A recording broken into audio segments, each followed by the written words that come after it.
What you're currently looking at is this, the Emeet SmartCam Nova 4K, and I actually recorded a review for this and I'm redoing it because out of box, this camera honestly looks awful. And I have to just go ahead and say that before we even get into this review. If you're a person who's not going to adjust any settings, please don't buy this webcam. This is what you get out of box. Let me go ahead and restore these settings. Go ahead and hit undo. This is the out of box settings for this camera, and everything I tried to adjust without the software, even just using OBS or whatever the case, awful. How blown out my face is, just not a pleasant experience. And again, if you're someone who's not going to download some software to make some adjustments, I'm already telling you before we get too far into this, don't buy this product, get another product. But you're able to make the adjustments and get a view like we saw before. Emeet did send this product over for review, but no money has changed hands, nothing like that. Product links in the description will be affiliate links. If you do pick something up, it does support the channel. Thank you. Yeah, let's get back into this review. So I'm on the actual desktop, and this is the Emeet software, which you can get from their website, everything. I'll leave a link for it down in the description. This is called Emeet Link, and everything that you have inside here is just for this device, and they have just the stuff to adjust it. Brightness, contrast, sharpness, saturation, auto white balance. And again, it's really blown out. I don't like it. It does not look very attractive, but I'll show you the adjustments that I made, and then we'll go ahead and make some comparisons, and I'll talk about some other things with cameras like this. All I did was literally drop the brightness as far down as I could. I turned off auto white balance, and then I adjusted this to make it as best or as close as I could to what I had in the room. And this is a little finicky because the colors on this are not exactly the best or the most perfect thing. I even decreased the contrast just a little bit to give it just a little bit more detail back in the room. And this is kind of all the adjustments that I did to get here. Anti-flicker, leave it on 60 for me because I'm in the States. And with all these adjustments, you're probably asking the question, but Brandon, when you close this app or you turn your computer off or you disconnect it, are you going to have to continue to do this? I'm gonna go ahead and tell you something. The truth is, I've disconnected it. I've restarted my PC. I've completely pulled the power. I've plugged it into another PC. It has saved the settings local to this device. I don't know how that happens, but it did. I was really amazed to be able to see that because there's cameras like the Elgato cameras like these. By the way, I just readjusted the white balance on this camera. It was just to go ahead and match the other camera. But here's the two cameras that are really close in price that we're comparing. You have the Emeet Nova 4K, and then you have the Elgato Facecam Neo, the newest product to come to the Elgato webcam line. And what I'll go ahead and do is, if you can't figure out what it is on the screen right now, but here's the cameras you're currently looking at. This one, the one on this side, is the Emeet Nova 4K, and this one over here is the Elgato Facecam Neo. Here's the one things that I want to go ahead and talk about when it comes between what you're getting for the price and what, the benefits you're getting, especially for 60 bucks. For $60, you're getting 4K 30, and you can tell there's a frame rate difference. That's because the Facecam Neo is at 60. I'll drop the other one down to 1080p 60 so we can match here in just a second, the Emeet one. But I'm wanting to look at the best quality you can get. The one that's on this one, the Emeet, you can see that this is 4K, and if you look at my beard here, there's some quality there. You can actually see it. Maybe it's a little too sharp. I could pull it down. And then the Facecam, you still get the same kind of stuff, but it's not as sharp. That's because it's only a 1080p camera. And to get a 4K webcam from one of the bigger brands, you're going to be spending well over $100. So for $60, is this a decent webcam? And I have to say, I have some reservations about whether or not you should purchase it or not purchase it based on those things. The main reason is because of this one. This actually what you're looking at is the Facecam Mark II. And I think that this webcam, for the price that it is probably one of the better webcams that you can get to get quality, like true facial tones, actual coloring, and it to be almost like the best viewing experience, partially because we're always doing things in 1080p anyway for live streaming. When it comes to Twitch or YouTube, there's not as many 4K live streams, and most people have them in a little box anyway, so you don't necessarily need 4K.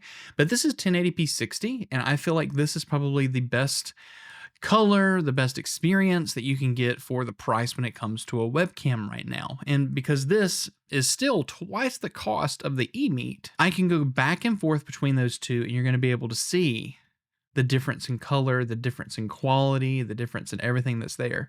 If I go back up to the Facecam Neo, you're getting a little bit more similar quality. The Facecam Neo is $20 more. But let's talk about skin color. Now, I've still adjusted everything, right? But I still have stuff that's blown out here. It seems like face colors, things are a little too oversaturated. And even though I can adjust that saturation, if I pull down saturation, I lose a lot of the actual, like, I don't know, details of the image by making those adjustments. Even pulling some of the sharpness out, I'm still losing a lot of that. And so I feel like what you're gaining in that 4K resolution, you're still not going to get any of the benefit of the good colors when it comes to other things. And I keep looking at my preview monitor, by the way, but like Facecam Mark II, twice the cost, still saves to the device, Elgato camera hub, Elgato's warranty, etc. Half the cost, still blown out skin, and there's probably other things I can maybe adjust on this, but I think this is, after messing with it for about 20 minutes, the best coloring that I can get for this webcam. And for $20 more, even the Facecam Neo, which is this one over here, the Facecam Neo has better coloring, it's not blown out, more adjustments, still Elgato, and a lot of other things that come along with just being in that suite of stuff. Not only that, but also the warranty and the customer service that comes with Elgato.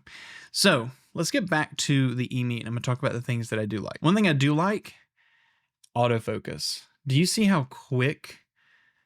I mean, none of the Elgato cameras. This is faster than some mirrorless cameras I've seen. Now, it has backlight compensation on, so as I move up, it's going to compensate for the actual color. And for some reason, I can't turn that off and lock it. I can through OBS settings, but not through the Emeet stuff. But you can see how quick that is. I mean, it's really, really quick. The one thing that this also really does not like is a low light. Hold on, let me adjust my lighting. So I've shifted all of my RGB in my room to blue, and now you can see it's even more blown out on my face, and I have nowhere else to move for a brightness slider. I have nothing else to adjust inside the software. This is as far as I can get it, and you can see how blown out it is. The moment I move something into frame, you're able to get a better piece. But I mean, that's kind of nuts. Could you adjust some of the stuff in OBS? Sure. But when you provide software that should be able to adjust this stuff, I mean, yeah, this is just what you get. For comparison, this is the Facecam Mark II. This is the Elgato Facecam Neo over here. Boop, boop, boop, boop, boop.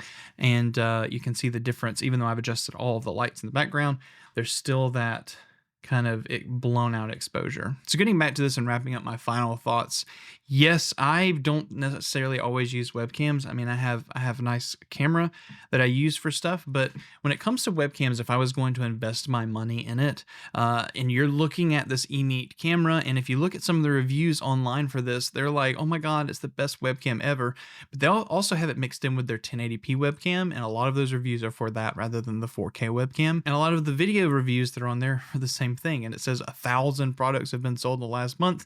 That's also probably a lot of those 1080p cameras. Either way, the question is, do I recommend that you spend $60 on this webcam? The truth is, if this sounds and looks great, like you need really quick, fast movement right here, and you don't care about some blown out highlights on your face, or you don't care about the facial tones, for $60, I actually think it's pretty good quality. Let me switch it over to 1080p 60 so you can see that. So this is 1080p 60. Those of you who actually want to see what it looks like on 1080p 60, and I'll do the rest of the video like this. But if you can get past those things, like the blown out highlights and the bad facial colors and things like that, and the software that doesn't provide other kind of adjustments, like adjusting this, which would be, you know, kind of that exposure setting moving around, then sure, spend the $60. But in my opinion, I think you spend a little bit more money. You either go for the Facecam Neo or you go for the Facecam Mark II. I feel like this is just a better experience, and this one's not even fully adjusted. I literally plugged this camera in, bloop.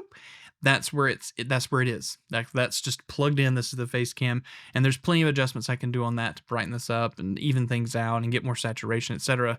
That's just plug and play, and I get that image. So I'll leave a link in the description if you want to go pick this up, if this is something that you're looking for. I'll also leave a link in the description for all the other webcams that I would encourage you to possibly think about before you purchase this one. If you want to see the Elgato webcams, the Facecam Neo, the Pro, as well as the Mark II all compared, you should check out this video, and I'm sure this video also will be a huge benefit if you can watch that one as well.